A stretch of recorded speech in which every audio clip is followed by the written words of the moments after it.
The sports page with the Orlando Sentinel and FM 96.9 The Game's Mike the Bulldog Bianchi. On JRR. Bulldog Sports page brought to you by Tom's Watch Bar, where you'll find one Taco Bob tonight. We've got Magic back in action in the back half of the NBA regular season, and I suspect there'll be some hockey action on a few of those TVs at Tom's Watch Bar. Yeah, I'm out there starting 7 o'clock tonight. We're going to have Magic tickets to give away, and you better believe it's going to be Go USA tonight out there. And if you're from Canada and want to watch the game, please do. We're loving here. And we'll see you at Tom's Watch Bar. Bring it, bitches! Stop!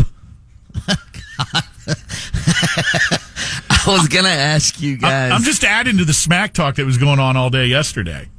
Yeah. So, I don't know if you guys saw this. ESPN broadcaster Sean McDonough, who's going to be doing the game tonight, he's imploring fans up in Boston to be classy and actually cheer the Canadian national anthem. Oh, it's a poll question here this morning. Do you think Boston fans should cheer or boo "O Canada" tonight? Pat, I'll let you go first. What they should do and what they will do, I think, are two different things. Yeah. No, but what do you? If you let me rephrase this. If you were in the arena, Lynch, what would you do? If I was in the arena, I'd have about 6 or 7 beers in me before the puck even dropped. You know damn well, payback is only fair. And if I was in the arena, I'd do the exact opposite. You got to be classy, but that's not going to happen in Boston. I'm just being honest. I'm being honest too. I would be like, even with the person next to me booing it and the person on the other side. You don't do that, and they were dicks for doing it in the first place. Why? Yeah. 2 wrongs don't make a right.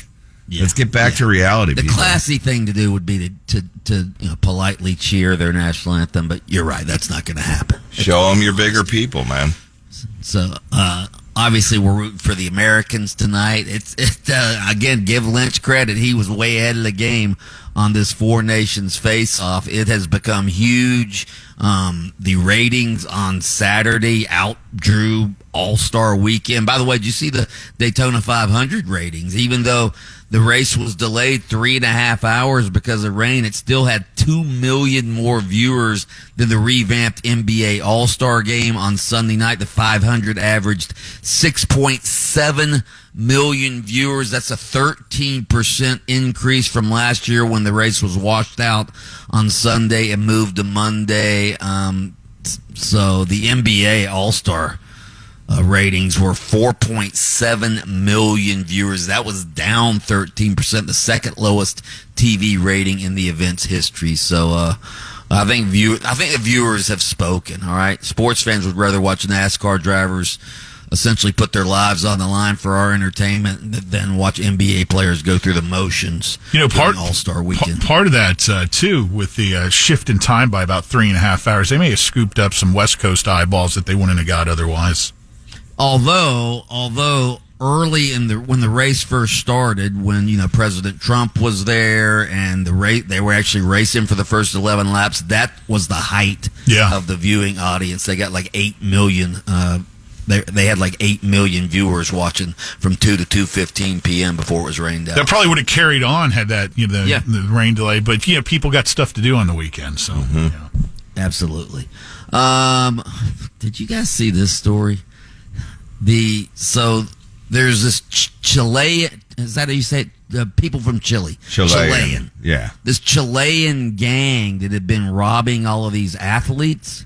When they're out of town, Patrick Mahomes, Travis Kelce, Joe Burrow, a bunch of other athletes have been getting their houses robbed. Well, they foiled the plot. This Chilean gang, they caught them. Did you see this story? Yep.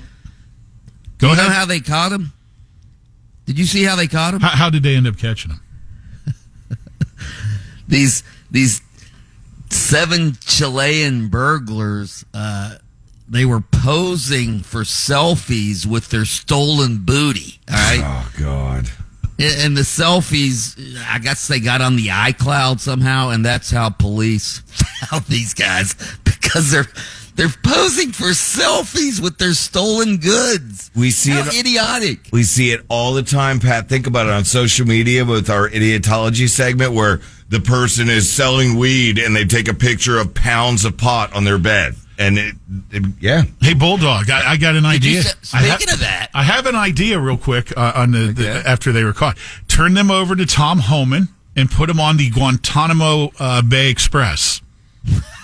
right? I like it. I think they may be. Speaking of, and this is a sad story. Speaking of selfies, did you guys read the story about the woman Canadian tourist who was in the Caribbean a week or so ago, and she was wading in the shallow water, and there was a shark, and she engaged the shark to try to take a selfie, and the shark ended up biting her hand off. Pat's laughing. We talked about that a few days ago. Bit off both of her hands.